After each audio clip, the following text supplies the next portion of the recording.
Thank you very much. This is unbelievable. It's unbelievable. Think of it. This is it. This is the last one that we're going to have to do.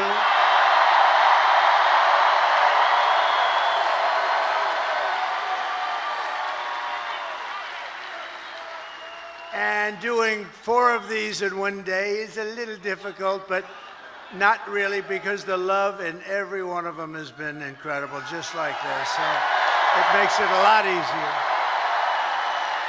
And I want to say a very special hello to Grand Rapids. It's been a special place. Remember, 2016,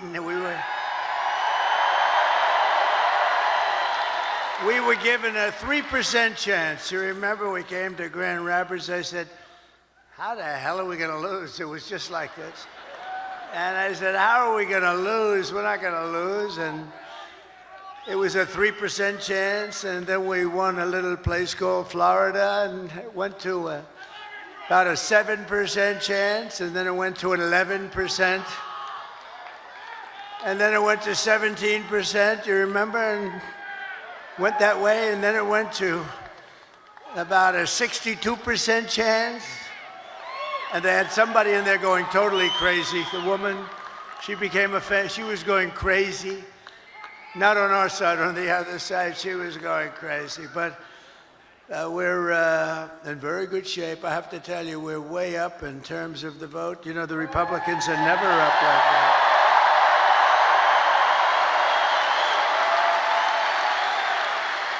And I don't want to talk too much about it, because I really want you to just assume that it's sort of even, and you're going to turn out tomorrow, and we're going to blow this thing away, because, you know, we're leading going in by hundreds of thousands of votes, but just pretend we're tied or losing by a little bit, because we want to put on a display tomorrow of unity and everything. The progress that this party has made is incredible. It's very inclusive. It's inclusive of everybody, including our great mayor right back there. That is our great mayor, and who came through for us. But I want to thank everybody, and a very special hello to Michigan. We're going to do some great things from Michigan. We're going to do great things from Michigan. We're going to bring the car business blazing back. You're not going to remember what was like. We're going to make Detroit. We're going to make Detroit greater than it ever was. You know, I've been hearing about Detroit for a long time. They've been talking about that miracle in Detroit. Well, I mean, look, we got to be honest. It hasn't happened, but it's going to happen now. It's going to happen, and at levels that you never dreamt possible. So for the auto workers who have been so incredible, you've been so incredible. You're going to be very happy with the things we're doing. We killed the plant, as you know, in Mexico. The biggest plant in the world was going to be built in Mexico, and I absolutely killed it. But I'd like to begin by asking a question. Are you better off now than you were 4 years ago? Because over the past 4 years, Americans have suffered one catastrophic failure, betrayal, and humiliation after another. Kamala has delivered soaring prices and true economic anguish at home, war and chaos abroad, and a nation-destroying invasion on our southern border, invasion of some of the greatest criminals in the world that are pouring into our country. And we're not going to take that. We're going to end that, like, immediately.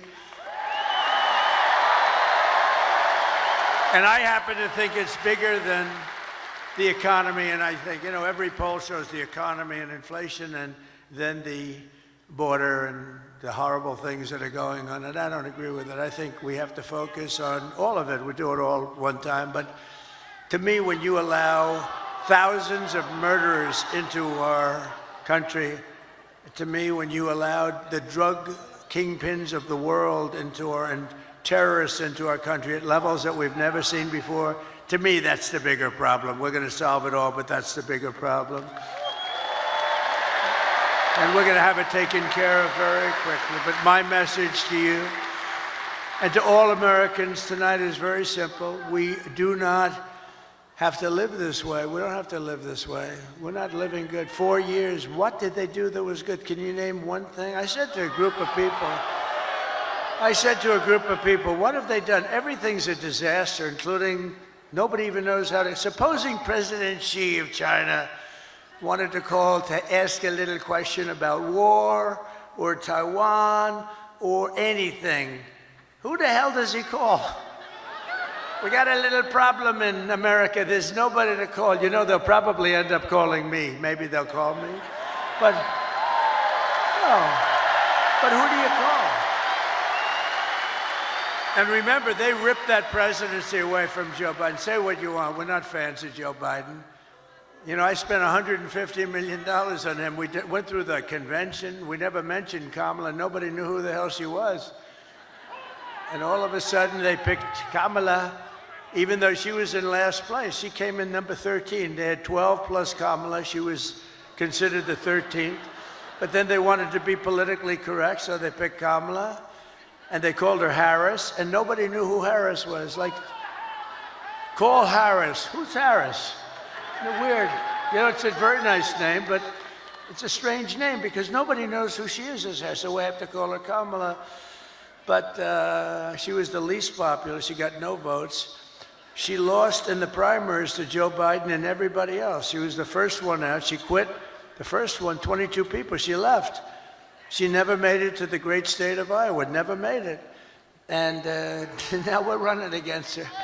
But she's been exposed, you know, she's been exposed. She's a radical left lunatic who destroyed San Francisco.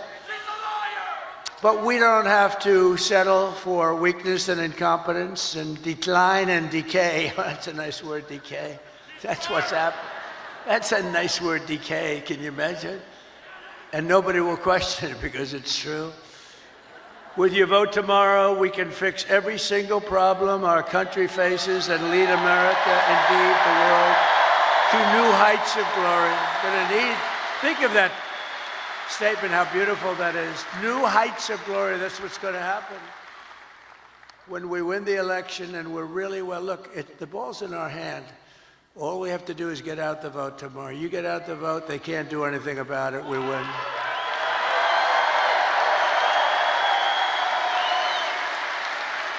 One of their top people just got on television. I was coming in and they said, these are not looking good, these numbers for them. This is very troubling. At least he was honest. No, all we have to do, if we get out our people, it's over. There's nothing they can do about it. It's nice when you have that, right? You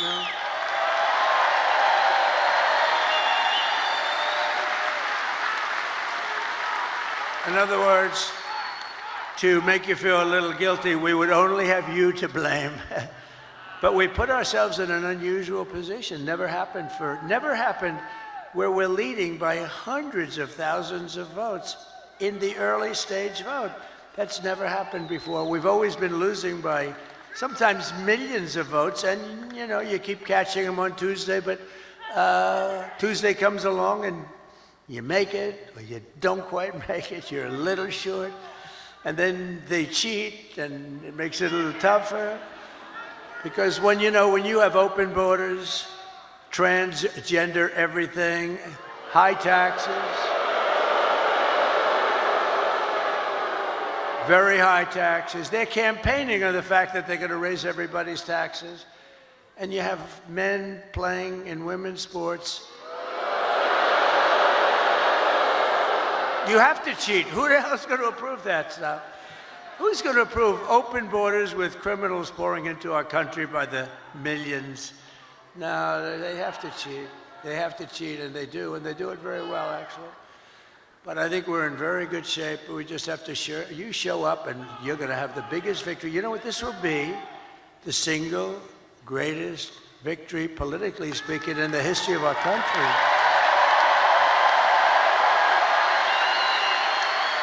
And when we win the election, only one day from now, do you know how that sounds? I started off saying, and when we win the election 4 years from now, that was terrible. That was so depressing, when we win the election 4 years from now. Then I said 3 years and 2 years and 1 year. Then I said 6 months, and I said, ooh, that's starting to get a little close. And then I said 5, 4, 3, 2, 1 month. And then about 3 weeks ago, when we win the election in 21 days, it just seemed very far away. And now I say when we win the election tomorrow. Can you believe it? Can you believe it? Wow.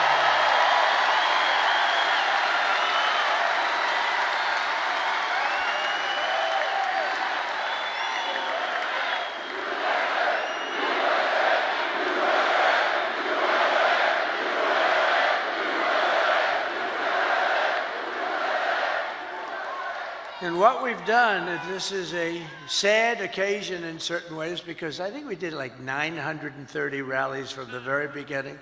That's a lot of rallies, and you know, and remember, if you make one slip up, and you know, I'm a person, as you probably noticed, I have this beautiful speech, I haven't really even gotten to it yet. One of these moments, I'll start giving you some beautiful things to listen to, and honestly, some terrible things to listen to. Terrible. What's happened, what they've done to our country is horrible. Horrible. And by the way, don't you like a president that doesn't need to use a teleprompter?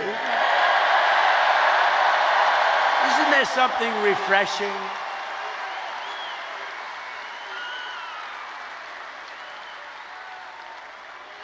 But I think I heard somebody say it's like 900, maybe a little more than 900 rallies. And, you know, rarely do they ever catch me making even a little mistake. I go through rally after rally, 10, 20, 30, and then I say the wrong. They say, he's cognitively impaired. No, we're not. I'll let you know when that time happens. It could happen, but hopefully it's not going to be for a long time. He pronounced a word, he slurred the word, and I hate to go back, you know. A lot of guys, they'll be talking and they'll make a mistake.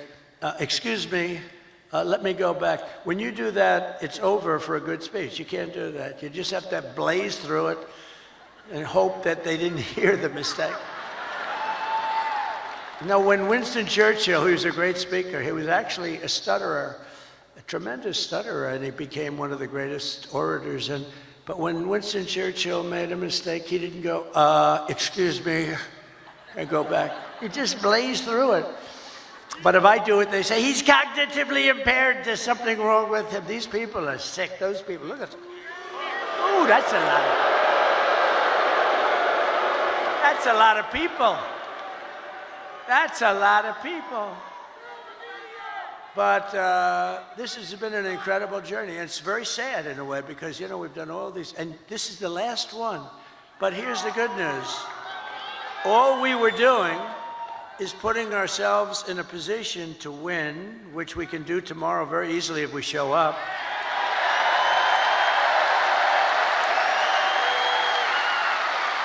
Just so you know, if we show up, they can't win. They can't. They mathematically can't win, because they're so far behind. If you don't show up, I guess, but here's the one thing I will say, show up anyway, but they have no enthusiasm.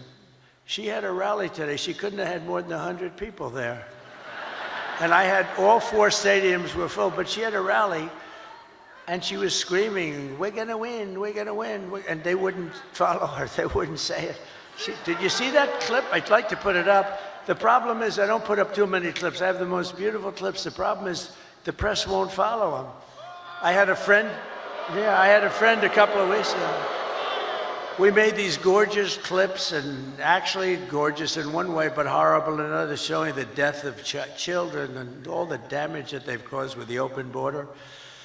And all they have to do is take those cameras, look at all those cameras, and all they have to do is move them like an inch over and an inch up.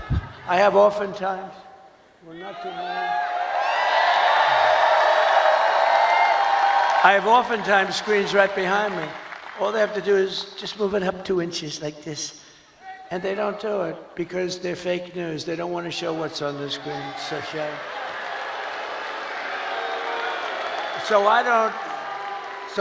I'm having a modestly good hair day. Look at that, look. Modestly good. Not the best. I'm not thrilled, but it is what it is. No, it's great. But what I do see behind me are beautiful people, great workers, people that are proud and they love our country. That's what I really see. Nice, beautiful. So it puts us, assuming we can win tomorrow, which I think we should be able to do pretty easily, it's in our hands, right? It's in our hands. It's totally in our hands. Oh, it's today. Oh, it's today. Oh.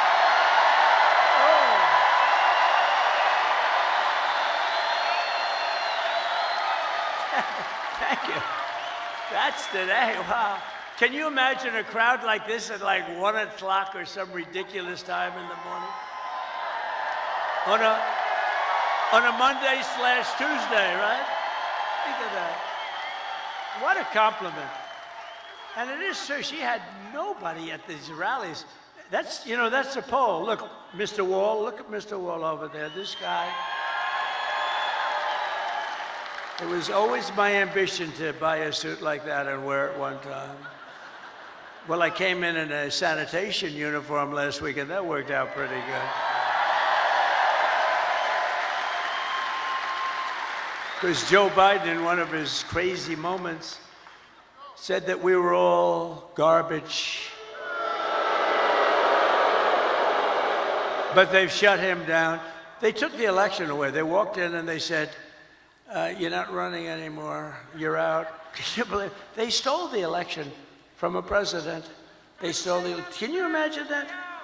They said, you're not, you know, they use the word coup. I think it's worse than a coup in a sense, because a coup, there's a little back and forth.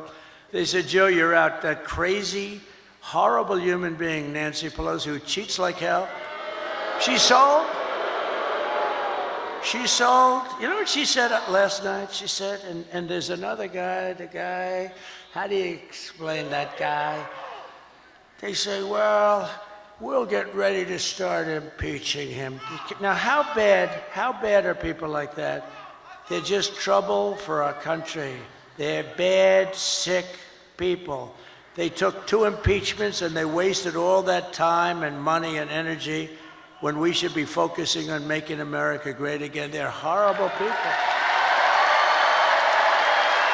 I mean, Nancy Pelosi started with nothing. She's worth $200 million. You know, she had a big position in Visa, and she sold it. And the day after she sold it, the Justice Department announced that they were under this massive investigation. You're a stock guy, right? They're under a massive investigation. So I don't know what happened, but I don't imagine the stock went up. History would tell you the stock went down. Did it go down a lot? It went down a lot. So they have this big position. She sells her stock. Hours after she sells her stock, they announce that Visa is under massive investigation. The stock goes tumbling down. She's a crooked person. She's a bad person. Evil. She's an evil, sick, crazy. Oh, no. It starts with a B, but I won't say it. I want to say it.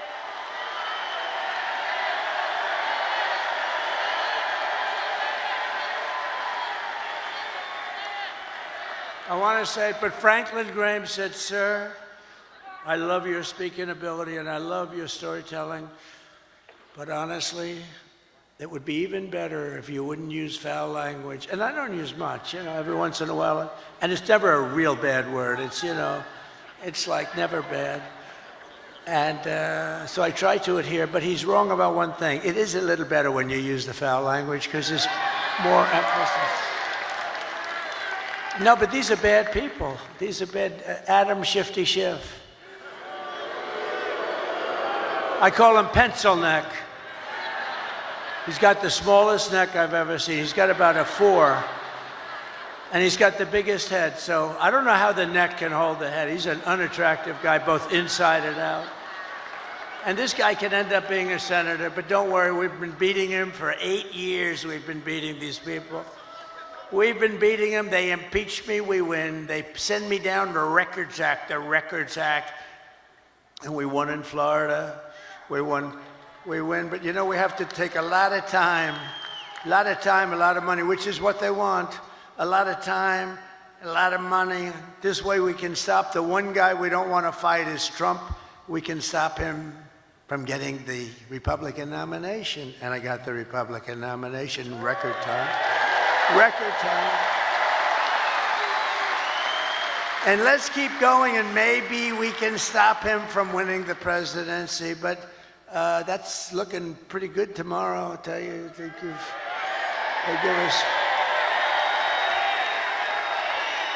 probably a 95. What do you think, a 95% or something like that? But don't believe it. Don't believe it. Go out and vote. Remember the story of Hillary. Just remember, that's why I tell you the story. She was in bad shape when she called me up that night. And by the way, she called up and conceded, and then spent 7 years on saying how she was a good sport. Oh, she's a lovely person, Crooked Hillary. But you know what? She's smart. But she wasn't like, she lied a lot. I mean, a lot. But nobody lies like this Kamala. Kamala, he will not ever frack in Pennsylvania. My whole case is fracking, and he will open the borders immediately. No, no, no. I'm going to close the borders. However, if people want to come in, they can come in legally. They have to come in through a process. We need people.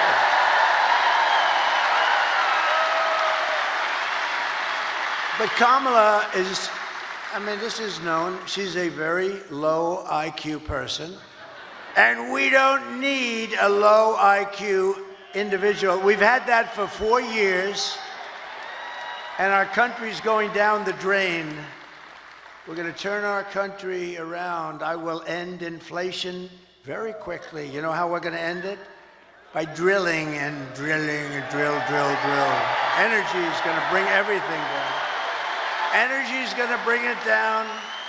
And I will stop the invasion of criminals coming across our border. I will strengthen our military. I will restore peace in the world. And I will rescue the American dream. We're going to have the American dream back soon. Together, we will begin the 4 greatest years in the history of our country, and we will launch the most extraordinary economic boom the world has ever seen.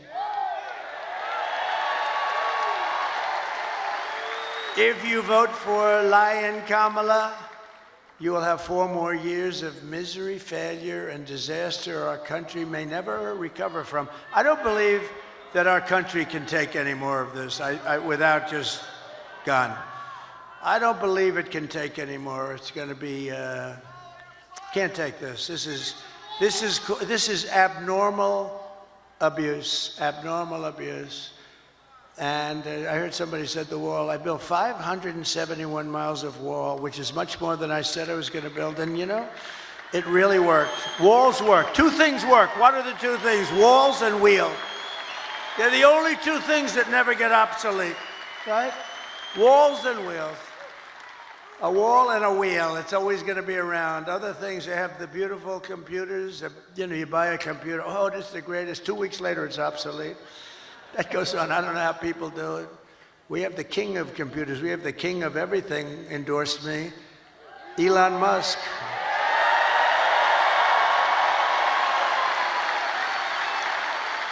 And he brought that rocket ship down 2 weeks ago. I never said 22 stories. It's like monster. You don't know, is it big or small? It's a monster. 22 stories.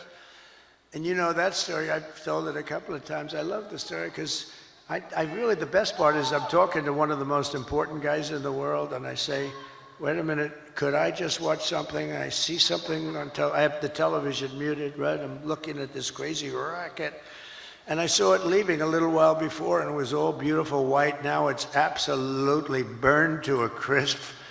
You know, it goes 10,000 miles an hour. The heat is at levels that nobody can experience. So it's a little, you know, rough. It's a little rough on the paint job.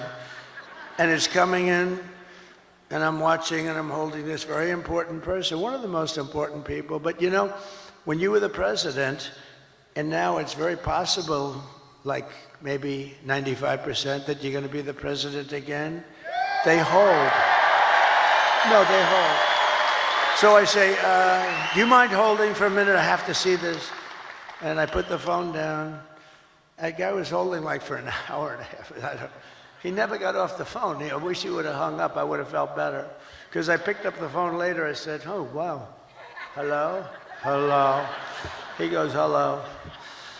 Anyway, but it was so exciting. So I'm watching it.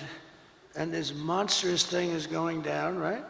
And it's coming down. It's, first of all, it's doing all sorts of flips up in the air. I would not want to be on that sucker. I don't care how good Elon is. I said, Elon, you wouldn't get me in that ship under any circumstances. But it's coming down. It's a little rough. And now all of a sudden it starts to slow down as it gets to the ground. Then it starts to move over. Then it gets a little bit out of control, it looks like. And the left part of the bottom is going to just rip that big gantry. That's this, you know, whatever the hell it is that holds it. And it's coming in. Oh, and I didn't know it was Elon's. I just assumed, you know, he loves this stuff. He's in a class. But it's coming in and it's going to rip the gantry. I say, oh, this is bad. This is going to be bad. I close my eyes. All of a sudden, wow, you have this massive flame coming out of the left-hand side of the bottom. It was this big jet engine. It pushes it away, and it's coming down, and then it settles into a plate, and then those arms grab it like you grab your baby, just like you grab your little baby. And it hugged it and just put it down, and there it was. There it was.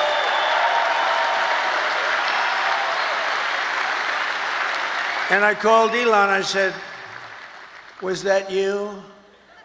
He said, yes. And he said, and by the way, he said this, and by the way, this is something I'd never said because I didn't even think of it before when I told this story. He said, and by the way, I'm heading up to Pennsylvania to campaign for you. That was 2 weeks ago. He's still there. Can you believe it? Because he considers the election more important than rockets, more important than anything. He helped us out a lot in North Carolina and parts of Georgia where they desperately needed the Starlink. I had no idea what Starlink. They called me up. They called me up in Georgia. Elon's incredible. He has Starlink. He's got everything has to do with stars and stuff.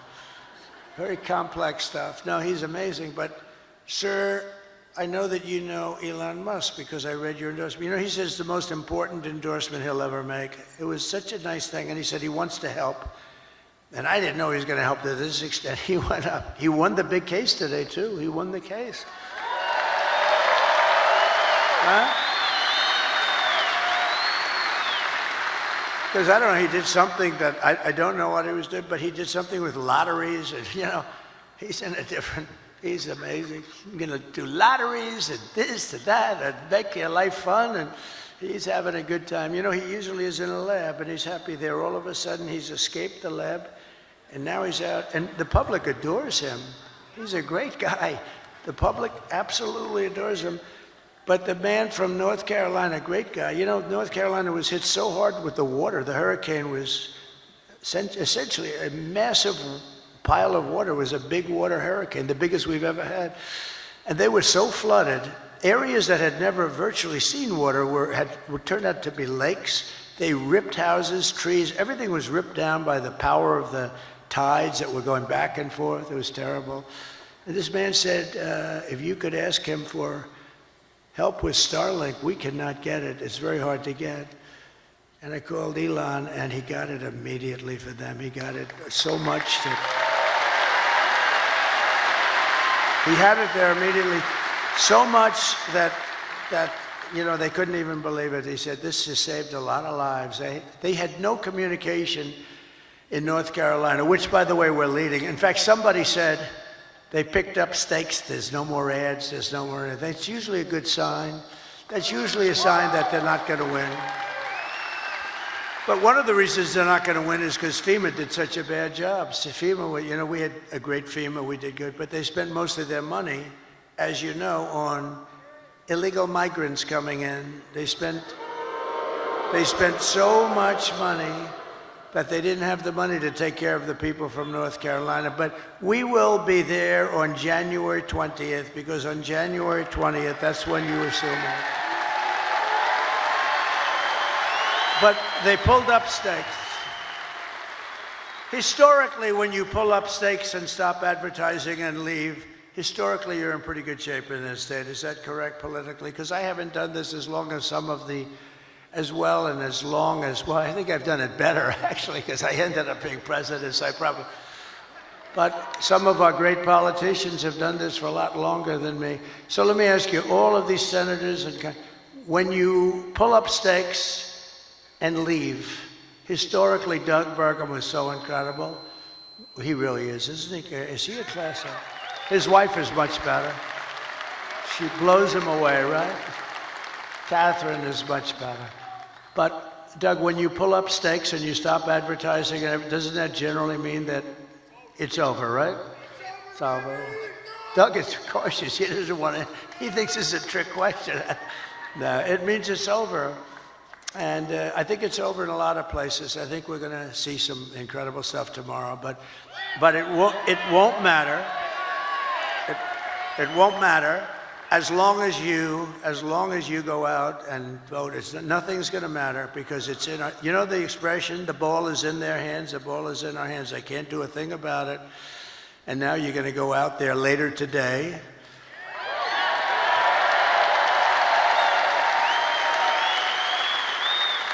And you're going to show us something, and vote for me, and I will deliver rising wages, soaring incomes, and a colossal surge of jobs. We're going to use things.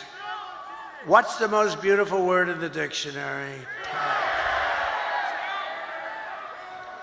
We're going to create wealth, opportunity for Americans of every race, religion, color, and creed. But I have to tell you one quick story, because I'm so proud. They're going to build this great big plant. They're building it. They're going to build it. China's going to build a plant, and it's going to destroy Michigan, destroy it, destroy Detroit. Everyone's going to move out. And I heard about it through a friend of mine that builds plants. That's what he does. He builds plants. He builds them better than anybody. John, let's just call him John. And he was sitting there, and I was at the Economic Club of Detroit a couple of weeks ago. But I told John a year ago, I want to see a plant. And he said, well, I'll have to take you to Mexico. I said, I don't want to see a plant. I want to see a plant here. I want a big one. He said, we don't really do too many big ones in the United States anymore. I said, what is that all about, Mexico? He said, well, China's building some of the biggest plants anywhere in the world. They're building them in Mexico. And I said, well, I'm not happy about that. I don't want to see the damn plant in Mexico. It wouldn't look right if I'm in Mexico looking at plants. Do we agree, sir? It wouldn't look right. And so he said, all right, look, I say, forget it. Then I thought about it, and I was making the speech in Detroit, and I said, a couple of weeks before, I said, if they want to build a plant in Mexico owned by China so that they can save all of the costs associated with bringing their cars and all of the things, I'm going to put 100% tariff on every single car coming out of that plant. And if that's not enough, I'll make it 200, 300, 500, 800. I don't give a damn what it is. And they're not going to have one car made in that plant that ever crosses that border, which is right next to them. Anyway, so I see John in the audience, and I gave them that notice a little before, and it was public. And I see him, and I send my people. I say, after I speak, make sure he comes to the back. I want to see him backstage. So I see John. I say, John, how's that big monster plant that's going to rip apart our country, but it's going to hurt South Carolina, Tennessee, and all the other places that do a lot of cars. It's going to hurt everybody. It's going to hurt the country. How is that plant doing? He said, sir, they've given it up because they think you're going to win, and they think you're going to tariff them, and they think they're going to lose their show. And sir, they've given up that plant. It's not going to be built anymore.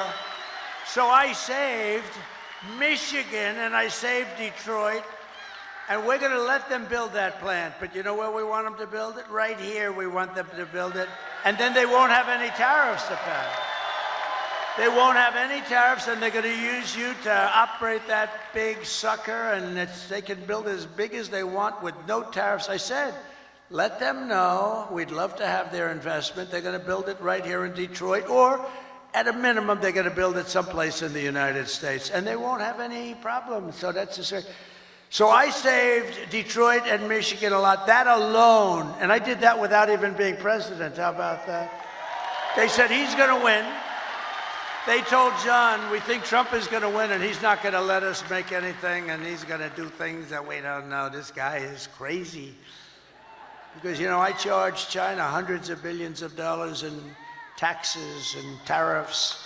They paid us, not one other president. And, you know, we're going to get along great with China. We're going to get along good. I want to get along with them. President Xi was great until COVID came. Then I wasn't so thrilled with him.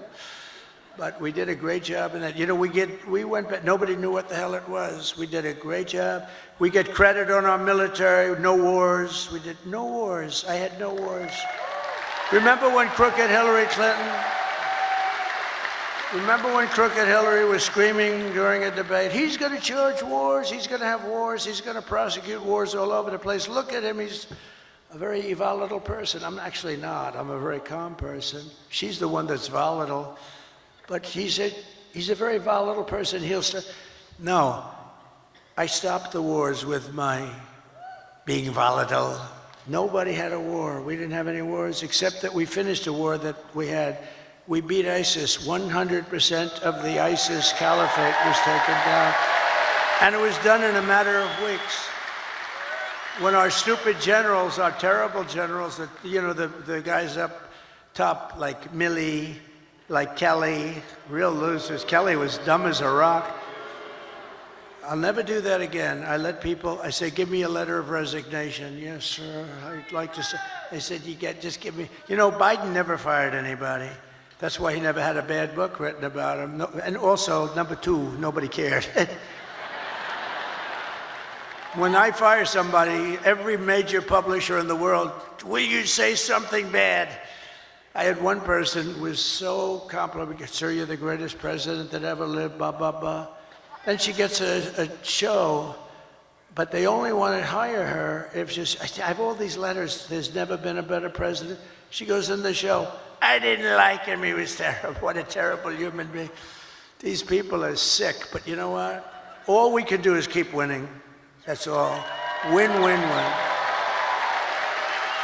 But a vote for Trump means your groceries, such a word I hear all the time, because I do like to mix it up with people, more so than my consultants. I think the people are much smarter than my consultants. My consultants are good, but I get much better. Like people say, groceries, right? I haven't used that. You know, such a sort of an old term. They say my groceries are so much more. I haven't, you know, the term is just like an old term, and it's a beautiful, but they say about my groceries were so expensive, they'll be cheaper. Your paychecks will be higher, your streets will be safer and cleaner, your communities will be richer, and your future as an American will be much better than it ever has been when I get in. Because this will be the golden age of America, and that's what I'm calling it. I'm telling the press, I hope you put it in. Isn't that a beautiful phrase? The golden age. I like to brand things, like I brand Pocahontas, and you know, I do a lot of branding. I'm one of the greatest branders in the world. A lot of them were Republicans, but they're all now friends of mine, so I can't talk. Some of my greatest branding was on the Republicans during the primaries, but they're all friends of mine, most of them. Some of them, yeah, most of them are. Most of them are, but you know, I don't talk about that. Once the battle is over, I take those words, I put them away permanently in some cases. On occasion, I'll bring them back out. But just a few months ago, in a beautiful field in Pennsylvania, an assassin tried to stop our great movement, greatest movement in history. But that brush with death did not stop us by any means. It only made us more determined to finish the job that we had only just started.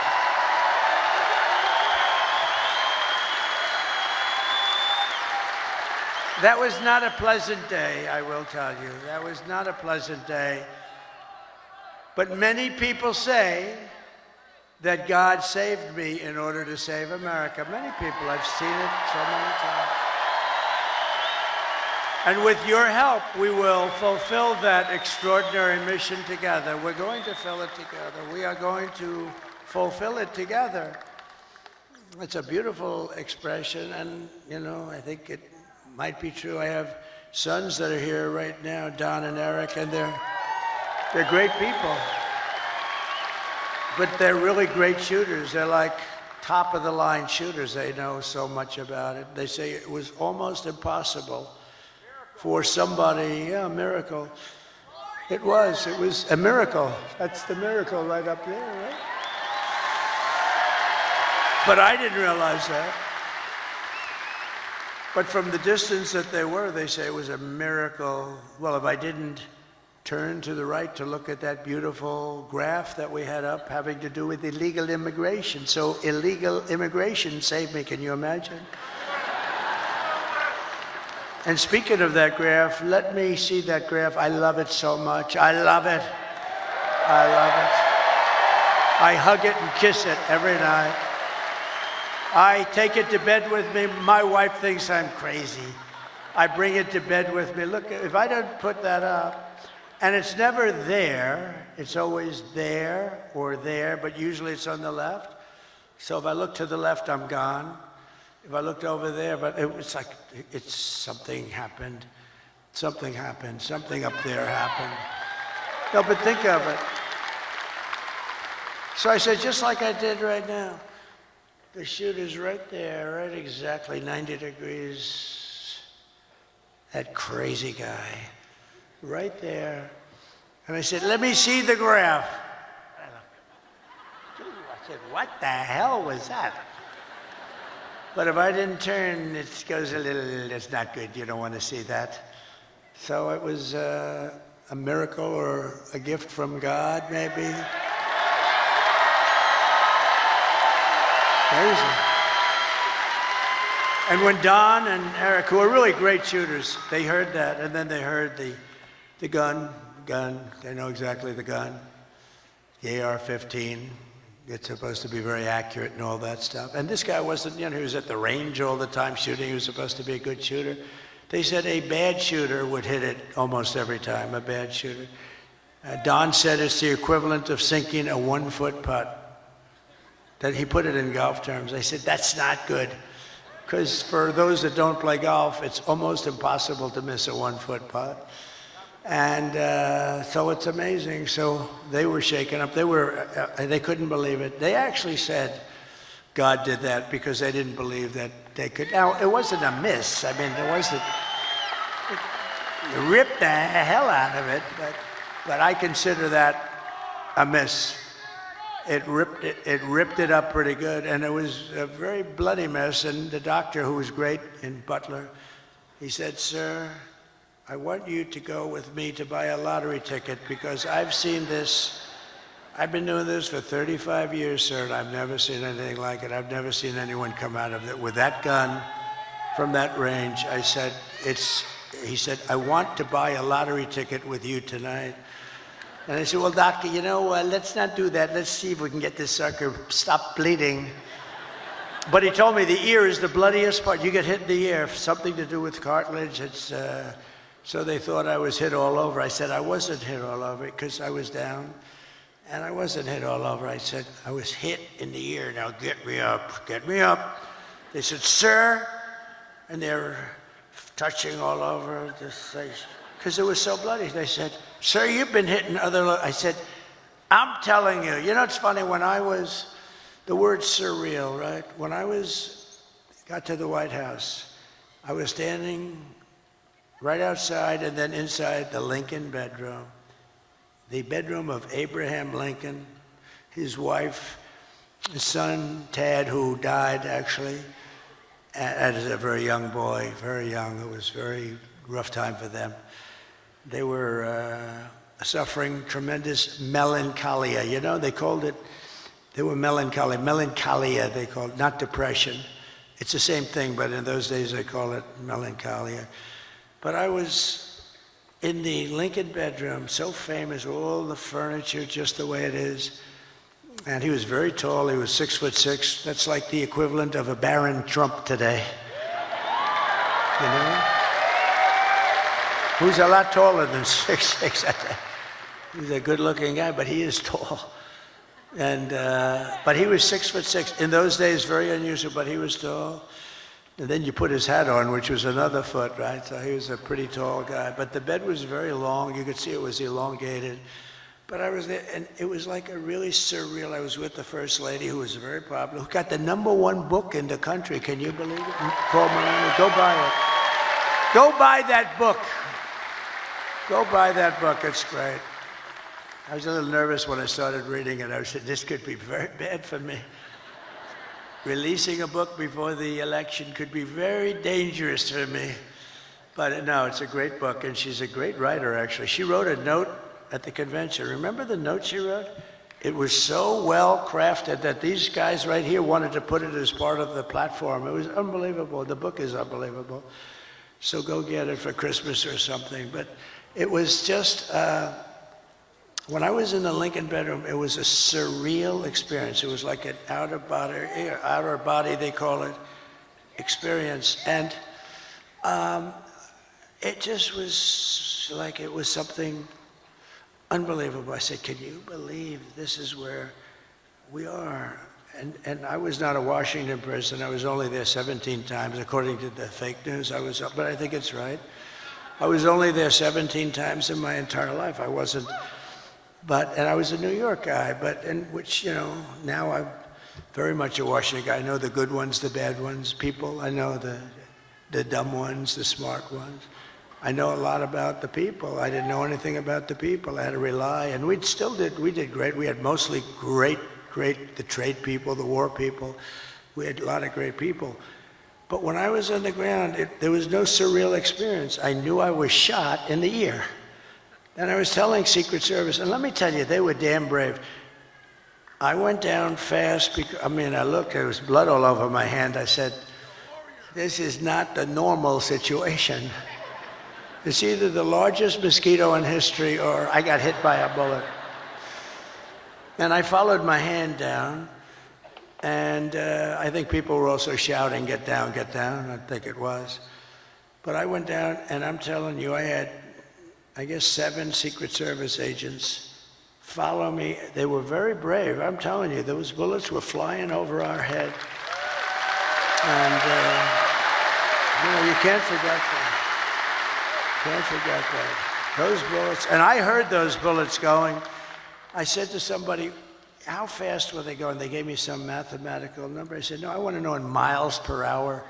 And I think it was 3,200 miles per hour. You know, think of that. You know, a car, you're going fast at 70 or 80. These are 3,000 something. And those suckers were going over my head. There were 8 of them total. It was a total of 8 shots fired. And then there was a shot by a Secret Service sniper. Amazing, 1 bullet he used. But I think we also had help from one of the police snipers. He hit the stock of the gun or something, and we appreciate that very much. But it was amazing. But when I was down there, I was totally aware. I said, no, get me up, because I was speaking in front of a massive, you couldn't even see the end of it. Now, when we had the celebration honoring Corey, the firefighter, great guy, when we had that celebration, we had 101,000 people.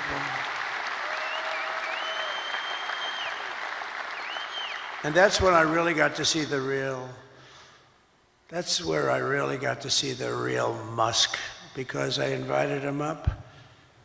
And he's always like in a lab. And it's almost like he was released.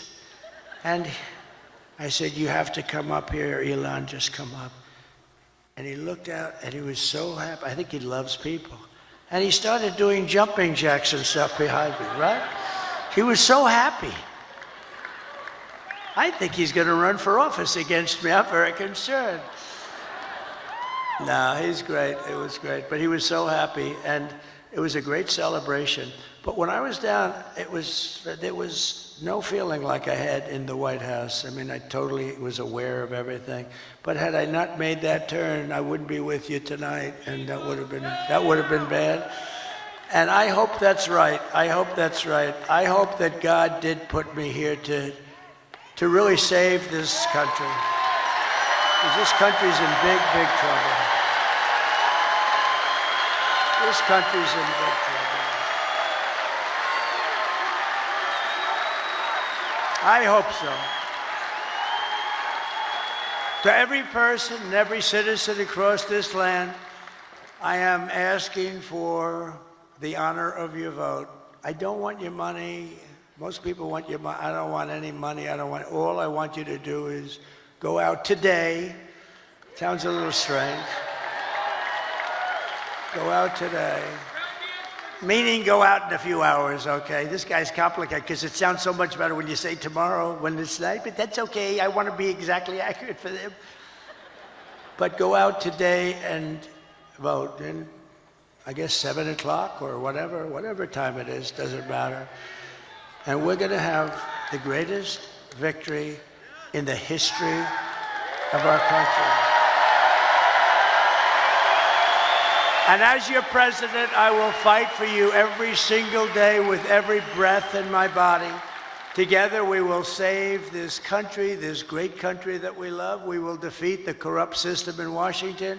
Because I'm not running against Kamala. I'm running against an evil Democrat system. These are evil people. I wasn't running against Biden either. He was stuck in a basement. I didn't even run against him. I mean, no, we're running against a very evil system, and we have to defeat that system. And America's future will be an absolutely incredible one. As we stand on the brink of rescuing our country, I want to take a moment to thank the millions of hardworking men and women who are the heart and soul of this, the greatest movement of all time.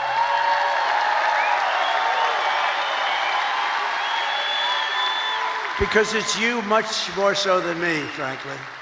You're incredible people. You built this country, and you're going to save this country, but you're incredible people. You're really incredible people. And as I said in the very beginning, this isn't my campaign. This is your campaign. This is a great campaign that's now it's 9 years, and we've been fighting side by side every step of the way. We've been together.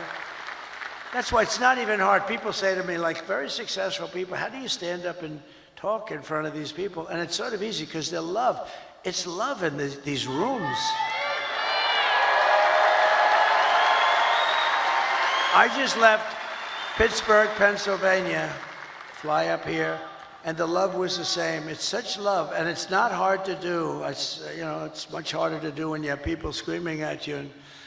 But there's love in this room. I think there's love in the whole country. I think it's a much bigger movement than we even understand. I think we're going to end up getting numbers that are far greater than we would expect. But you've given your time, your money, and your whole heart for this cause, and your support means more than anything you can even understand. It's amazing. I love you all. You're very special. This is my last rally. Can you believe it? The rallies, these big, beautiful rallies, there's never been anything like it. And there never will be anything like it. And it just happened. It caught on. And I think it caught on because our country's in trouble. And, I happened to be a messenger that was able to tell you what you knew, because most people understand it. Most people with common sense, we're the party of common sense, they understand it. But this is all you need to know. I mean, Joe and Kamala broke it, and I will fix it. I'll fix it fast. And America will be bigger and better and bolder and richer and safer and stronger than ever before. It's going to be all of those things. The presidency requires strength, courage, and grit. And in a little while, you have to stand up and tell Kamala that you've had enough. You can't take it anymore. You're destroying our country. You were a terrible vice president. You destroyed San Francisco.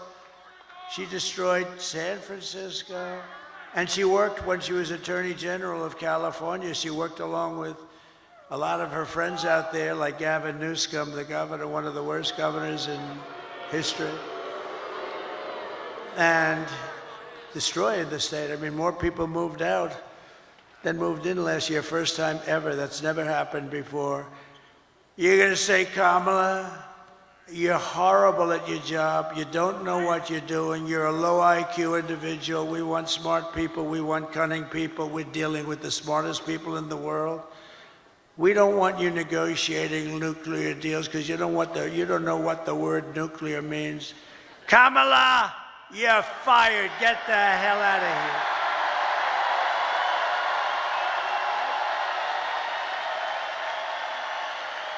You're fired. Get the hell out of here. You want to ruin our country. If we win Michigan, we win the whole thing, the whole thing. Over the past 4 years, Kamala has orchestrated the most egregious betrayal that any leader in American history has ever inflicted on our people.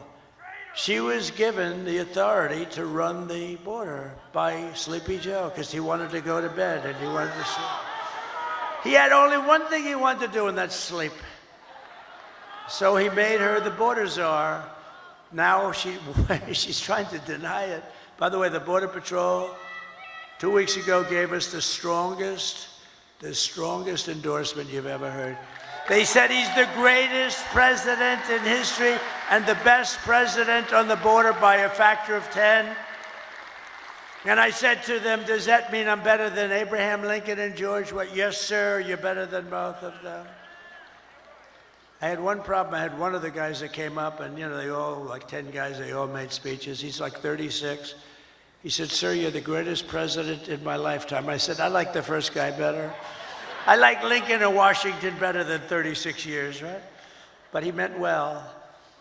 But you know what? in terms of the border, what we did, we built all that wall. We built an extra 200 miles. They could have flipped it up in 3 weeks. You know that. It was all built. They sold it for scrap metal for 5 cents on the dollar, so much. And that's when I realized they actually want open borders. She has violated her oath, eradicated our sovereign border, and unleashed an army of gangs and criminal migrants from prisons and jails, insane asylums and mental institutions. And these people are all coming into our country. Are you okay down there? Is somebody hurt? Oh, is somebody hurt? Oh, I saw you looking on the floor. I thought somebody was hurt. Oh, okay. We don't want our people to be hurt, right? We don't want that.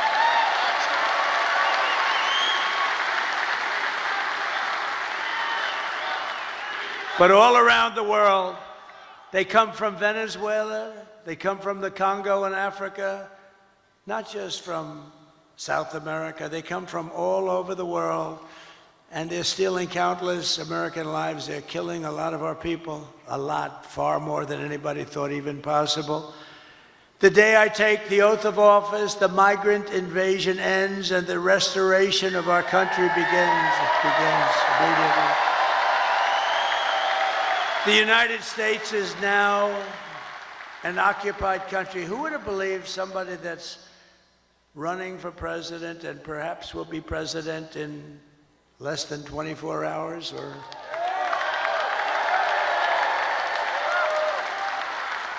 maybe it will take these machines that we pay so much for 2 weeks. Can you believe it? If you used very highly sophisticated watermark papers, it's more sophisticated than the machines. Paper, highly sophisticated. Okay, if you used paper, and if you used voter ID, and if you had 1 day, and you, in addition to voter ID, you have a proof of the fact that you're a citizen of our country, which would be nice, you would have the results tabulated, like in France, they had 37 million people. The results were tabulated at 9:30 in the evening. They had a winner, they had a loser, and they went home. And here's the other thing. I know nobody's very cost conscious anymore. 8% would be the cost compared to the cost of these very highly complex machines. And Elon Musk told me, he probably knows more about computers than any man in the world. He said that machines don't work because they're easily violated. Now, this is the smartest guy in the world, the guy that runs rockets with computers, and saying the computers are far more important than the engines. I mean, nobody knows anything like this. But if you used paper, it's 8% the cost of the other. It's more accurate. And you don't have 12-day waits. And then what the hell's happening in the inside of those machines if you wait? We want the answer tomorrow, tonight.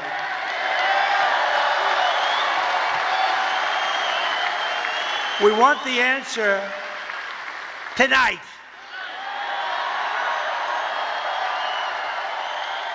They spend all this money. They spend all this money, and old-fashioned paper is much less expensive. And you know what? It's more accurate. It's much better. Something's going on with this. I mean, what the hell are they doing? But we don't want to wait 10 days, 12 days, 3 days, 2 days, or 2 hours. We want the answer tonight.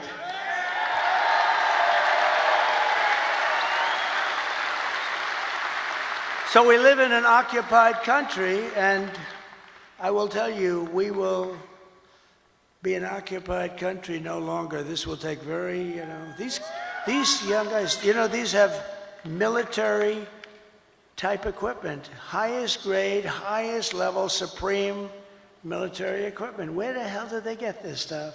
They've taken over large parts of Colorado. They've taken over parts of numerous states, and a lot of people don't want to talk about it because they think it's going to destroy their city or town. They're all over the place. And when they're not, those people running those towns, when they're not, they're petrified. They don't want them coming in. In one town in Ohio, as you know, they have a beautiful town of, think of this, 50,000 people, and they dumped 30,000 migrants into the town. So you have 50,000, now you have 30,000 migrants. Springfield, Ohio. It's a beautiful place, gorgeous place. And now if you want to go to the hospital, you can't. If you want to get a checkup, you can't. If you want to find a doctor, you can't. If you want to get your kid into school, you can't. It's a whole different world. We can't allow this to happen. They're destroying our country. November 5th, 2024 will be Liberation Day in America. On day one, I will launch the largest deportation program of criminals in American history. I will rescue every city and town that has been invaded and conquered. Can you believe I'm running for this great office and I'm talking about rescuing cities and towns that have been invaded and conquered? Can you imagine 10 years ago? Can you imagine 10 years ago using language like that? Or saying, we will not allow men to play in women's sport. You know, if you go back just 10 years and you move yourself forward and you heard a politician saying, we will not allow men to play in women's sports, they'll think, is this guy crazy? Of course they're not going to pay. To expedite removals of Tren de Aragua and other savage gangs like MS-13. Tren de is from Venezuela prison system, and they are rough. I will invoke the Alien Enemies Act of 1798 to target and dismantle every migrant criminal network operating on American soil. And if they come back into our country, it's an automatic 10 years in jail with no possibility of parole, because we don't want them back. And I'm hereby calling for the death penalty for any migrant that kills an American citizen or a law enforcement officer. And I will ban all sanctuary cities in the United States of America. They're sanctuary for criminals. 4 years of Kamala have delivered nothing but economic hell for American workers. The workers are getting destroyed. Her inflation disaster has made life unaffordable and cost families over $30,000 in higher prices. Think of that. Who can afford that? Just days ago, we had the worst jobs report in modern history. I never wanted to be Herbert Hoover, and I'm glad these numbers are coming out now. I'll fix it, but boy, it's getting bad. 12,000 jobs were announced. Now, usually you hear 200, 250, you know, and you hear it for years and years. 12,000 jobs. And then they became frauds. It was a fraud on the country because they made up numbers. 30,000 private sector jobs were killed in a single month, and nearly 100,000 manufacturing jobs have been wiped out since just the start of the year. You don't hear these numbers from the fake news. 150,000 Americans joined the unemployment rolls in October. 150,000. These are depression-type numbers. And nearly 250,000 people dropped out of the labor force. Just think, a few months ago, they fraudulently claimed 818,000 jobs were created, when in fact, there were none. They said 818,000 jobs were created in our country, which kept us, and what that did is it kept us like okay. It wasn't great, but it was like not record-shattering or anything, but it was a lie. And they thought they'd be able to get away with it until after the election, and then announce after the election that they made a mistake. These are bad people. Fortunately, there was a whistleblower who I think should be entitled to an award. Could you imagine if it were me and we lost the election, and then a few days later they say that the job numbers are being revised by almost 1 million people? And now they've just revised it again. On top of the 818,000, 112,000 fake jobs were just announced. So you add that up, and it's almost 1 million fraudulent jobs were announced. And nothing happens. These guys don't report about it. If I was talking about 2 jobs, it would be like front page on every newspaper. They cheated, and it's fraud. You know, when they make mistakes, they make them for 2,000, 3,000. There was never 818,000 jobs right before the election were announced, and they turned out to be a fraud. And they were going to announce the revision after the election was over.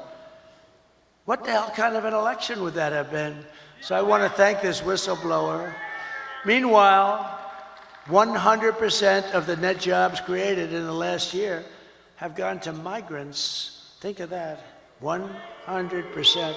100% of the jobs that were created went to migrants, not to people. And I'll tell you what, your black population is being devastated by these people. They're taking all the black population jobs away, and they should announce those numbers before the election also, because frankly, what's happening there, you're going to see some bad things happen. They're taking their jobs, and the Hispanic population's going to be next. You watch. It's horrible. But if I win, it's going to be not so horrible because we'll fix it. These are depression-type numbers, and that's where we're heading if she's elected. And if she's elected, we're talking about a 1929-style depression. Under my leadership, we are quickly going to turn this economic nightmare into an economic miracle. We're going to make it a miracle. We will make America wealthy again, and we will make America affordable again. And we're just one day, meaning a half a day, sir, away from the best jobs, the biggest paychecks, and the brightest economic future the world has ever seen. But you must vote. Gotta vote. You gotta vote. Kamala's plan will impose the largest tax hike in American history. I've never heard anybody campaign. I've done this stuff for a long time, but I've been involved for a very long time supporting candidates. And Candidates are always saying, we will reduce your taxes, efficiency, all this stuff. They're running on the fact that they're going to raise taxes substantially. I've never heard that. This is the craziest campaign I've ever seen. We will raise your taxes. Vote for us.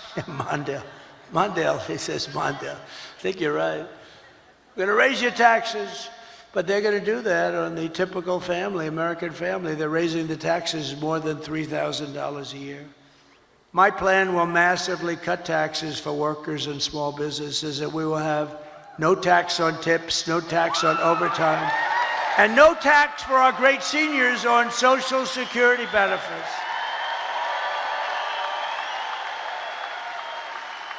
To rapidly reduce inflation, I will end Kamala's war on American energy, and we will drill, baby, drill. We're going to drill, baby, drill. And I will cut your energy prices in half within 12 months, okay? When that happens, everything's coming down. The donuts are going to come down. The food is going to come down. As we say, the groceries.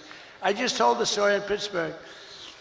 A woman, elderly, goes to a supermarket and takes 3 apples and brings the apples to the counter, and then she realizes that the price went up yet again, and she doesn't have the money for them, and she excuses herself, she walks back to the refrigerator, puts the apple back in refrigeration, and walks back and buys the 2 apples. That shouldn't be happening in our country.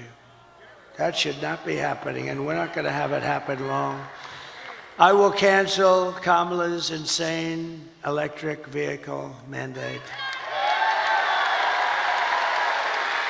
And I will make interest on car loans fully tax deductible. So how about that? People, the most brilliant people, is that Scott Bessent over there? Where's Scott? Scott, stand up. He said he's one of the most brilliant people on Wall Street.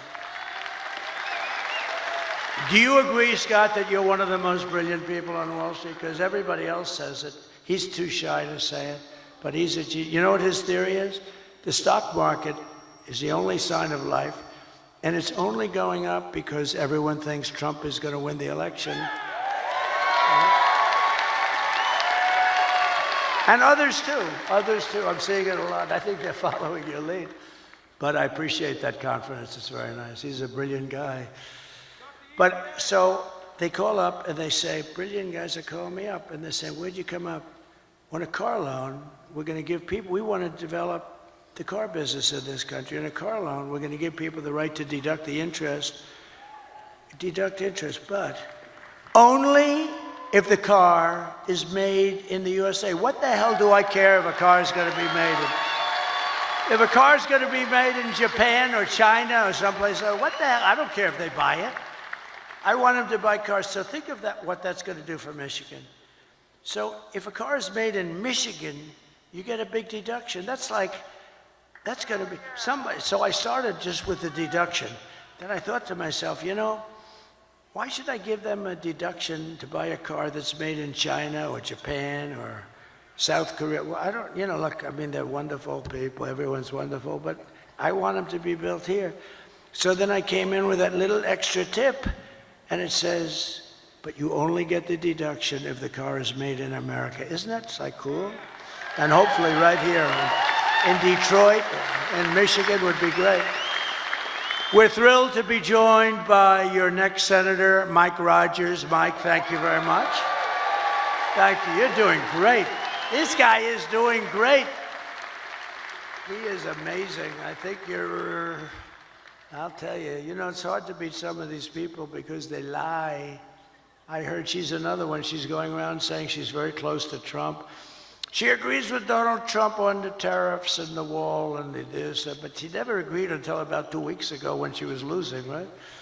No, but I have about 6 of them. They're doing that. They're doing that against Bernie Moreno. They got a guy running against him, Sherrod Brown. I love President Trump very much. He's great. We're leading. I'm leading, how, by like almost 20 points or something. So all of a sudden they love me. They all love me. And the day after the election, he'll be calling for my impeachment. Let's impeach him. These people are sick. But we have great members, and Mike is really a talented guy, respected all over Washington. He was very successful.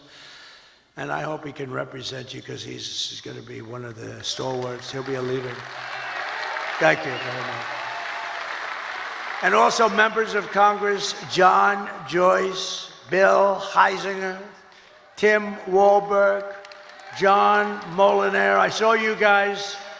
Very good speech you guys made. Boy, you really were rocking them, huh? You guys, very different styles, but tremendous talents and really good. Thank you very much. They really are tremendous. You have a great bunch here. I don't say that with all states. Some states I'm not so thrilled, but that's okay. And governors, Sarah Huckabee Sanders. Where's Sarah? She's so good. She is so great, right? Proud of her. I saw her father the other day. I served on a panel with him. And I said, you know, Mike, I think you're great. He endorsed me when I was running. She gave me a 4-page endorsement.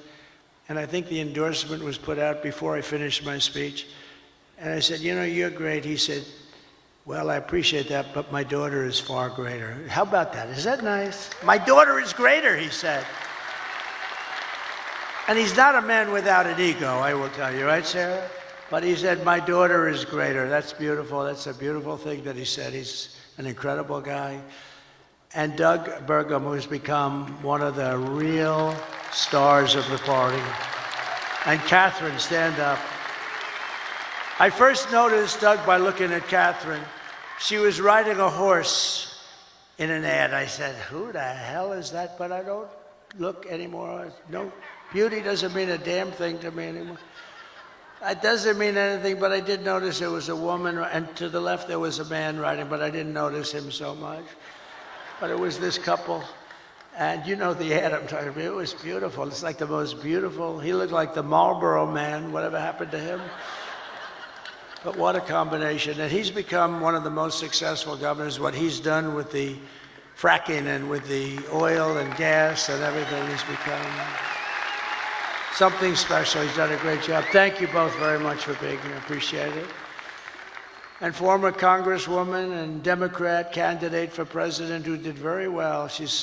I watched her for a long time. She's a woman of incredible intelligence, but maybe more than anything else, unbelievable common sense and very, very special. She just joined the Republican Party, by the way. She was an independent for years.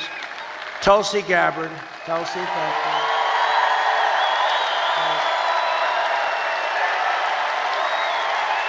Great.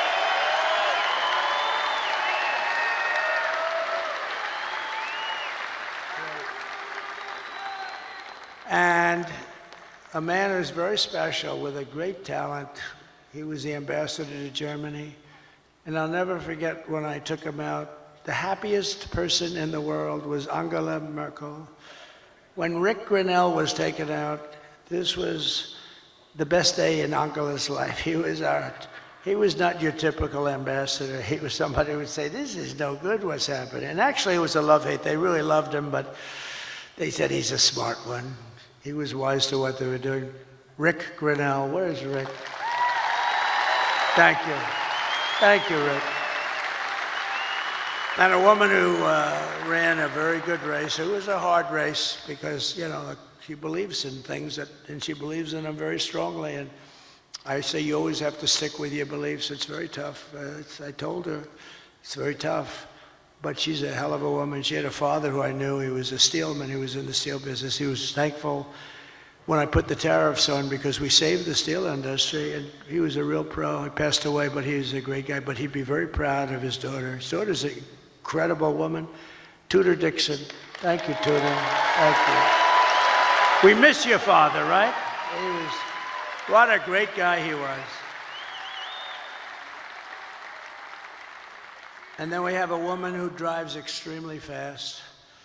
She can drive a car and, you know, just very successful, won races, but she's very successful. It takes tremendous courage and strength and everything else. It takes everything. I think driving those cars at 220 and 240 miles an hour, boy, you got to be brave.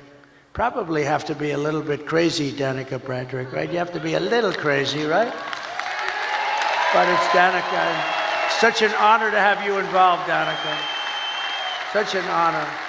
She's so smart. We were talking about, I just can't believe it how I was asking her questions on the plane over about, how do you do it? How do you do it? Because, you know, they had me in one of these cars that start the race, and I'm sitting in the car, and we're going like 60 miles less than what you travel at. And I'm saying to the driver, you okay? He was okay. But it's an honor to have you involved. You're really special, a really incredible athlete. She's an incredible athlete.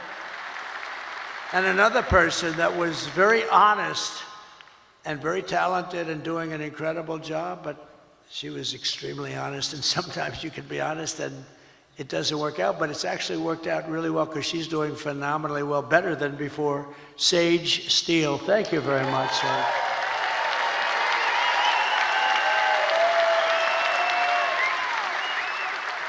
And Michigan Republican Party Chairman Pete Hoekstra. Now, I told Pete, I've known Pete for a long time. He was very, very successful at everything he did, and he was an ambassador. He was one of the best. And I said, Pete, you got to come in and run the party. You got to do it for me.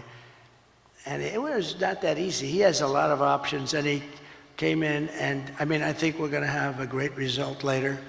But Pete came in and ran the party, and I'll tell you, it is so organized, it's so professional. I think we're going to win. I mean, I think we're going to win in Michigan, seems to be. We can't let them forget that I stopped that big Chinese plant in Mexico, Pete. Put that on top. But no, that was the thing. Nobody else would do that. I did it without being president. They just said, but they know it's not going to be easy for them. They won't, they're going to, let's put it this way, if they build it, they're going to lose their ass, okay? So I want to thank you, Pete. You've done incredible. And a man who I fell in love with, actually, he's an auto worker and a union guy, but he saw what was happening. He saw the, look, I mean, you take a look at this area and go back 50, 60 years, it's been just a downward trend. It looks like, you ever see a chart? It's like, right, Brian? It's like just a downward, like a sliding ramp. Brian Pannebecker from the Auto Workers for Trump. Brian, come up here for a second. Come here. Come here. I gotta see. I love this guy. I always wanted arms like him.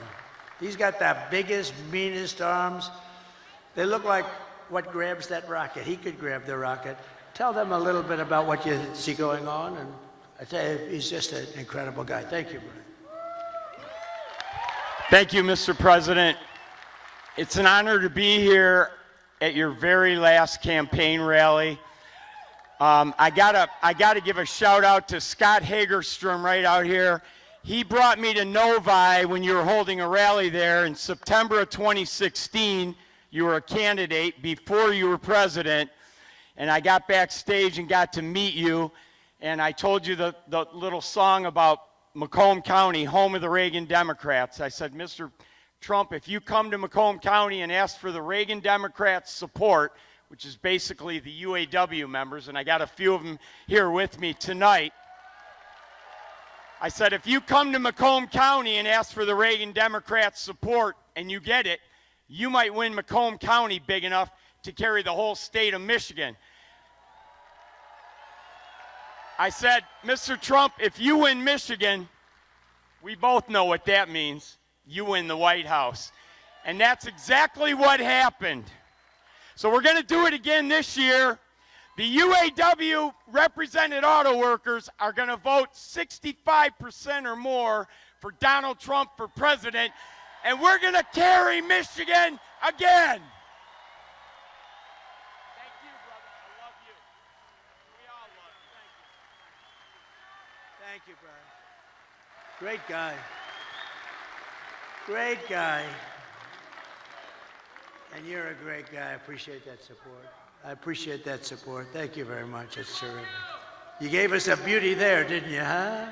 He's a worker.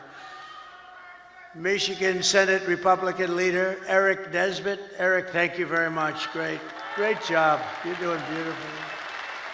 and Michigan House Republican leader Matt Hall. Tremendous guy. The great Steve Witkoff, great businessman, the most generous person I know. He gives a lot of money. Every time there's a hurricane, he wants to give money, and he's just great. And Howard Lutnick, he's working along with my children and Linda McMahon, who's fantastic, and they're working on transition. But I said, don't worry about transition. Let's win this thing first. Okay, we'll work on transition. But he's one of the most respected people on Wall Street. Rebuilt his firm after it was taken out of the World Trade Center by that horror show act. Long ago now, but it's still very emblazoned in all of our minds. But so Howard, thank you very much. Howard Lutnick, thank you very much. And my great children, should I have them come up real fast? Okay. Don, Eric, Tiffany, Laura, Michael, come on up here.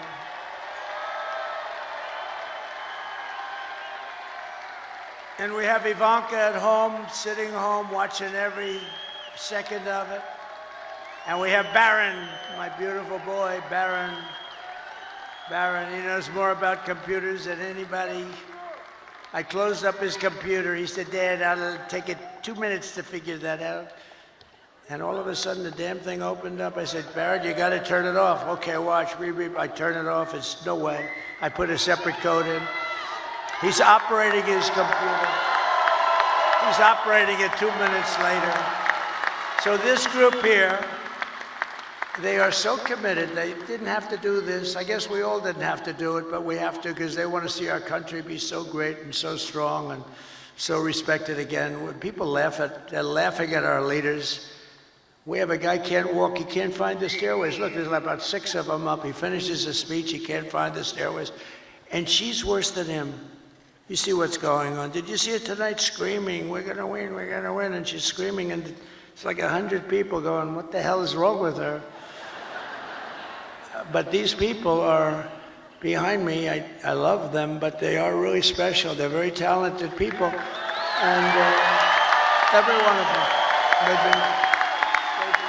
Maybe I'll ask Laura to start and say a couple of words. Could I do that? She's the chairman of the party. Comes from North Carolina. I wanted her to run for the Senate. There was nobody could have beat her. But she said, you know, I have a great husband and I have beautiful kids, and I really want to focus on them for a little while because she's been working hard. And she would have been great. And I said, who do you like? And they said, Ted Budd. And I went to Ted. I said, Ted, do you like it? He said, but I'm not going to run if Laura runs. I said, well, she wants you. She likes you a lot. And he's become a great senator, but she could have. But then she becomes like the chairman along with Michael Watley. Is Michael Watley here someplace? Yes? And I wanted, the mayor of Hamtramck is here. Come here. I didn't see, I see you. You got to come up here, please. This guy has been with us almost from the beginning. I'm so glad we got to see you. Hi, Michael.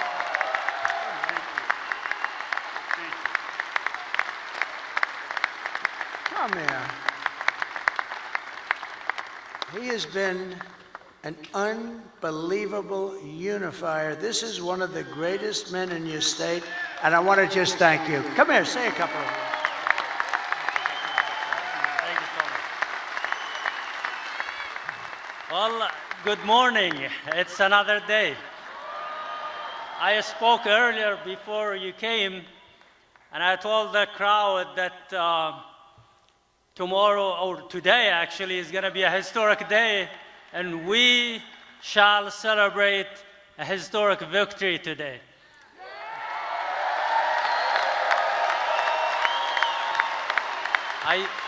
I'm very proud that I endorsed President Trump, and I broke the wall of fear among the Arab American and Muslim Americans, and I destroyed that wall of isolation and the wall of silence and the wall of hesitance among the Arab Americans.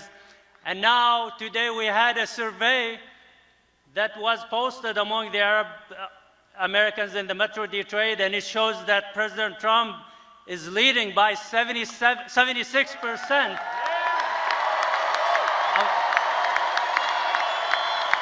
And Harris earlier had 3%, and the rest was for others. So we are in a mission to end that disconnect between the minorities and the Republican Party and to make it the party of inclusion. And we are in a mission, which is the priority for us today, to send President Trump back to the White House. So like I said earlier, he has done everything possible to gain your support. He told me last Friday that it was 62 days of hard work with no break and no rest, and today it's 65 days with no rest. So he has used everything possible to gain your support. Hard work, seriousness, comedy, sarcasm, everything. So how is he a threat to our democracy, as the fake news keeps saying, and the other party? So I ask you and I urge you to go out and vote tomorrow. And I think we have a big chance. I'm very optimistic that we will make history and we will win and make America great again. Thank you so much.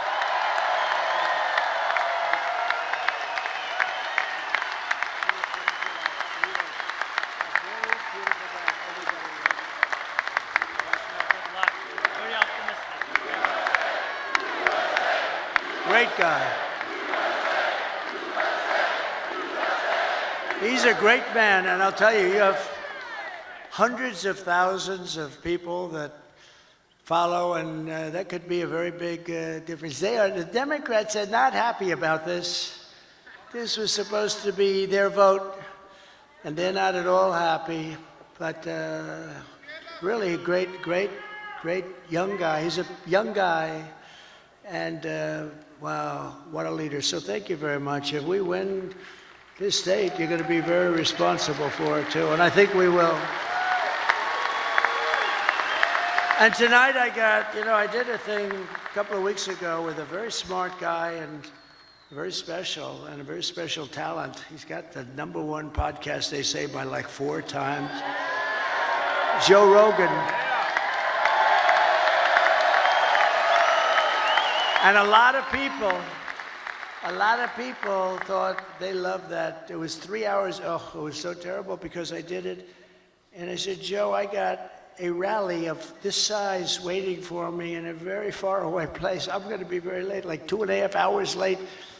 But we kept talking. It went 3 hours and 15 minutes or something. Then when I got up there, it was cold, a little bitter, and everybody waited. Nobody left. And I explained to him, look, Joe is the #1 guy. He kept me late. But I'm doing it because we have to win. And not one person was unhappy. We had a great time. And I said, we're going to devote a lot more time. It was pretty late at night. It was worse than this, okay? I can tell you. But Joe Rogan just announced, and he doesn't do this at all. I don't think he's ever done it. But he just announced that he's giving me his complete and total endorsement to be an icon. Wow. So, Laura, would you say a few words, please?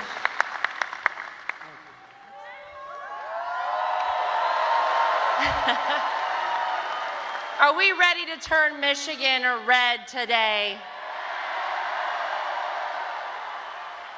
Today is the day that we send a loud and clear message to the mainstream media, to the establishment, to Hollywood, to the swamp, that it is not them. It is we, the people, who get to choose our president. And we're choosing Donald J. Trump. I just want to say thank you. This is a very special night for our family.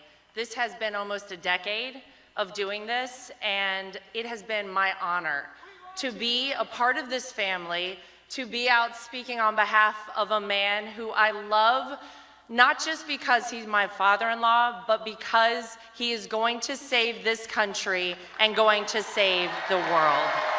Thank you, guys. God bless you. Get everybody out to vote. Thank you, Michigan.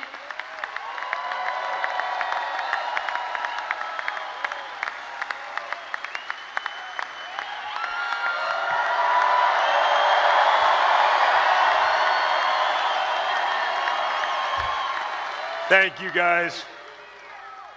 Today, when you wake up with not very much sleep, you gotta get to the polls. You gotta bring your friends and your families and your loved ones, and we have to make it too big to rig.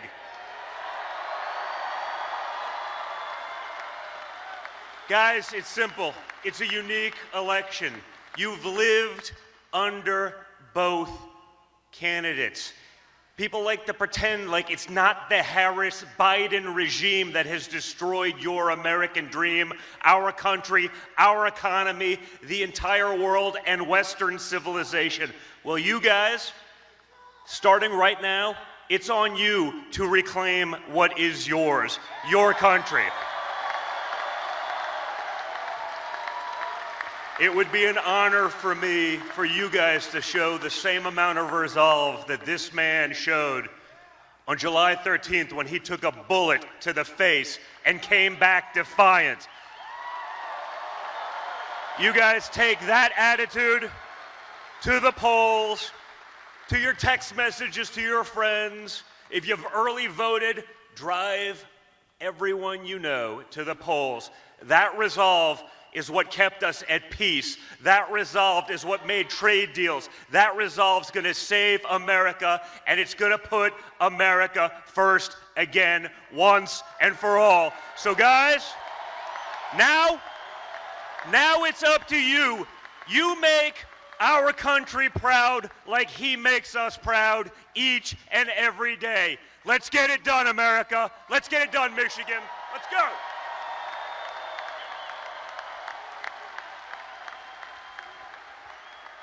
Well, good morning, Michigan. Who else could have this many people at 2 a.m.? Only Donald Trump.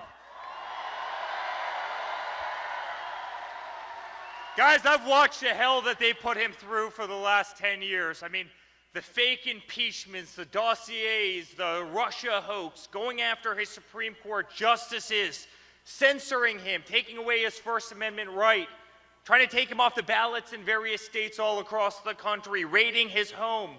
And yet he comes out every single day and he fights and he fights and he fights.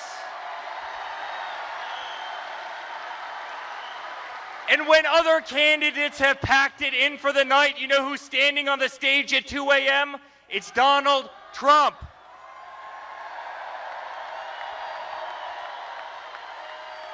America, it's time for us to pick our fighter, and it's that man right there. And I can tell you, as a son, as a family, we have never been more proud of a person in our life. I have never been more proud to stand on a stage with somebody in my life.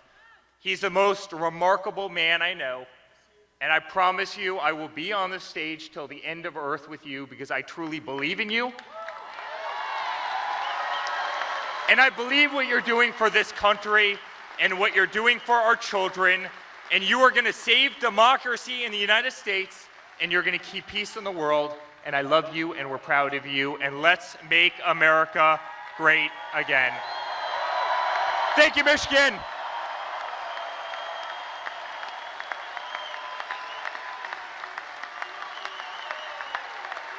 Hello. So my father has never stopped, and he will never stop working for you guys. So let's get out there, let's vote for prosperity, let's vote for the future that we want to have for our children and for our future generations. Thank you.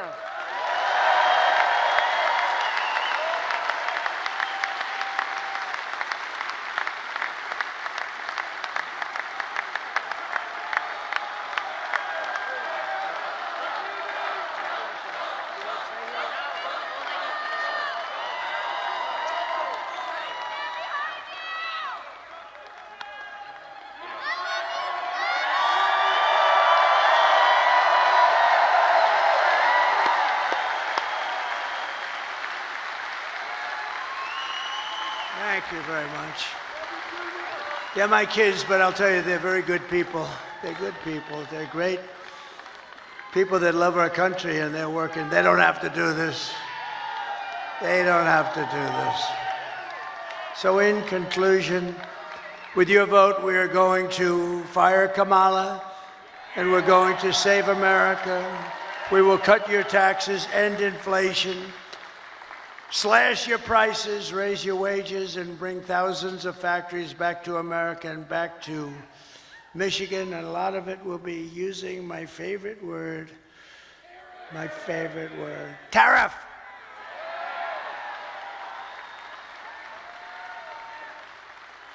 And one of the things I'm going to do, I'll give you this as a little insight. I just announced it in Pittsburgh. I didn't think it's become a very big story already. So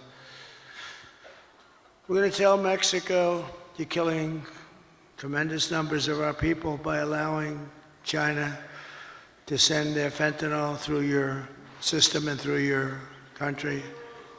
And we're going to give them a little period of time.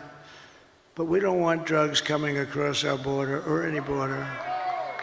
And whether it's Mexico or Canada or wherever, because they're starting now in Canada, they're starting to go up north. But whether it's Mexico or Canada, we're going to explain to them quickly that if you allow fentanyl and these drugs to come through your country, we're going to charge you large-scale tariffs on everything you send into the United States.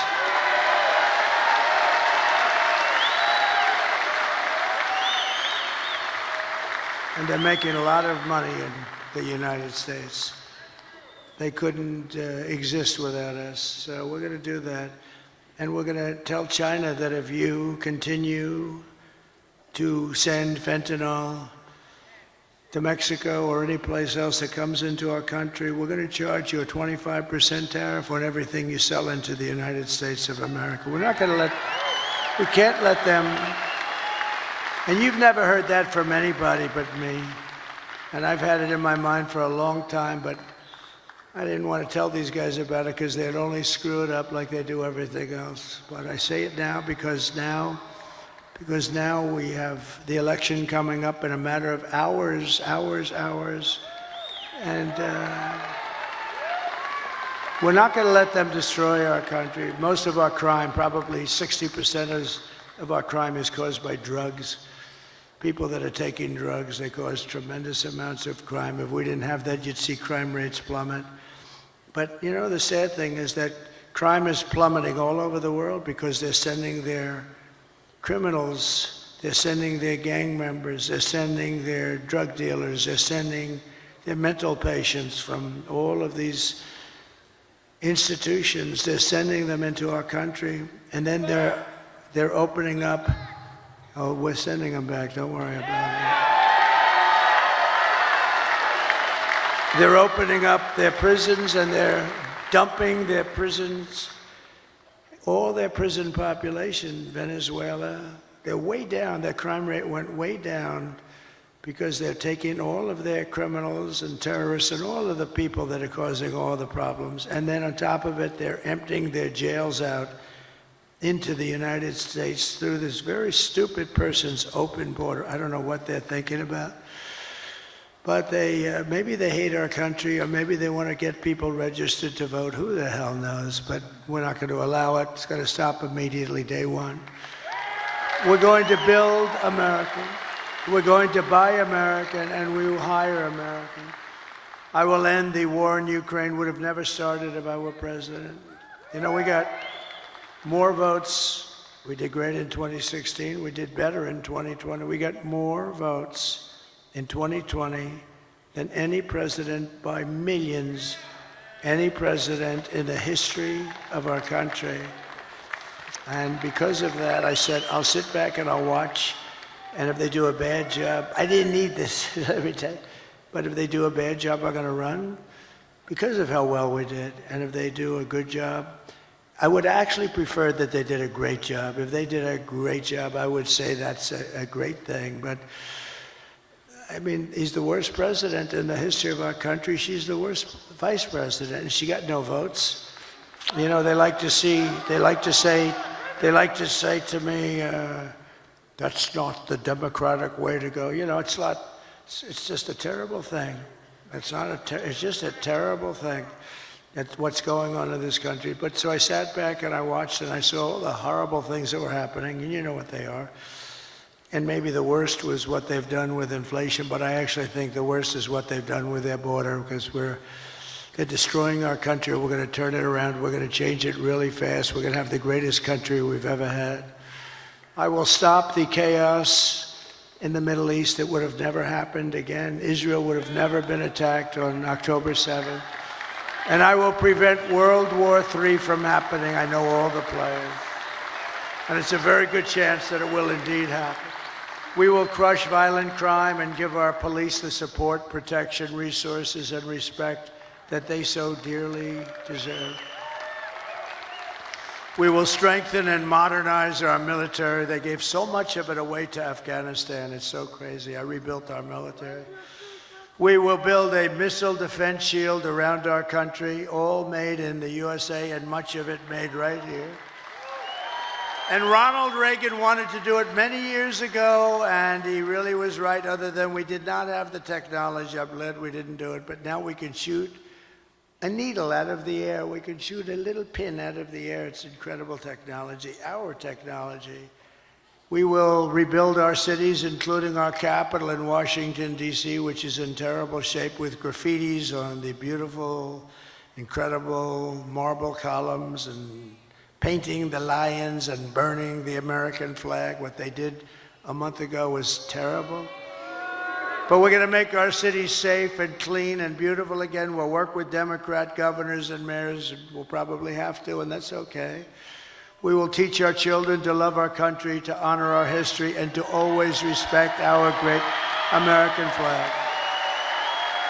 We will get critical race theory and transgender insanity the hell out of our schools.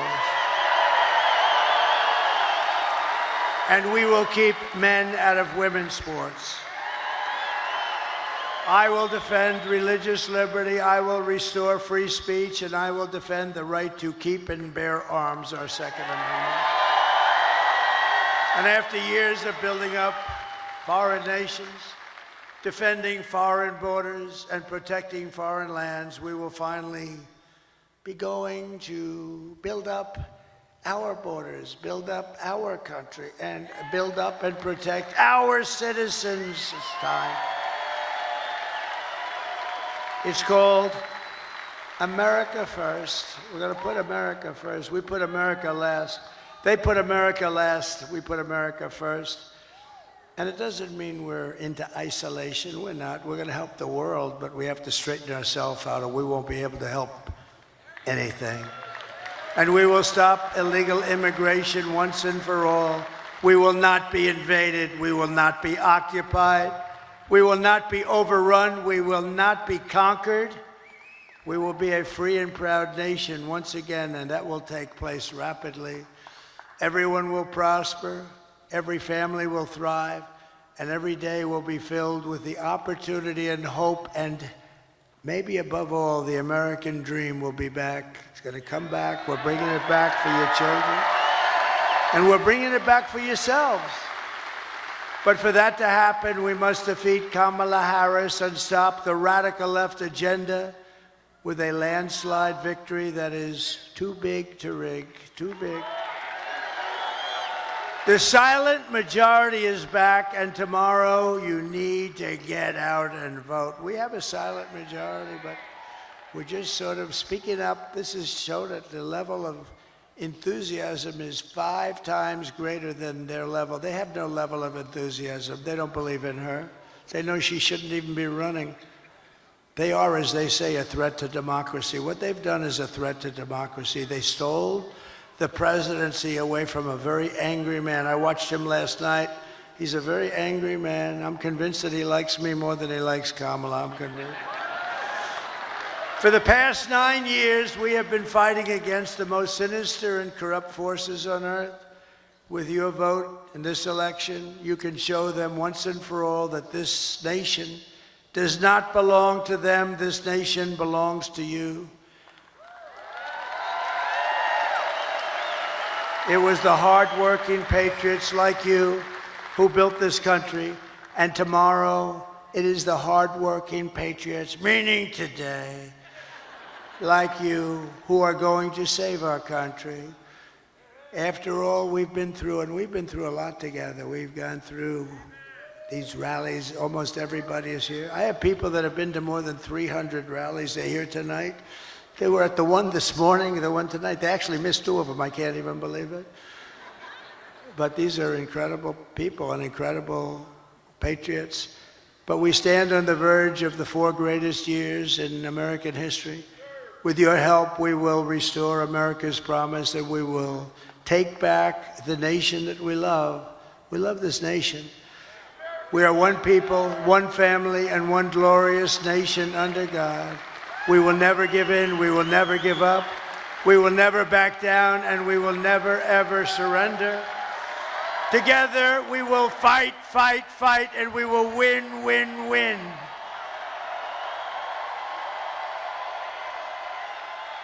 November 5th, today, will be the most important day in the history of our country.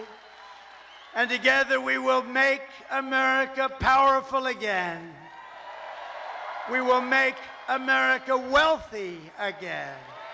We will make America healthy again. Bobby Kennedy Jr.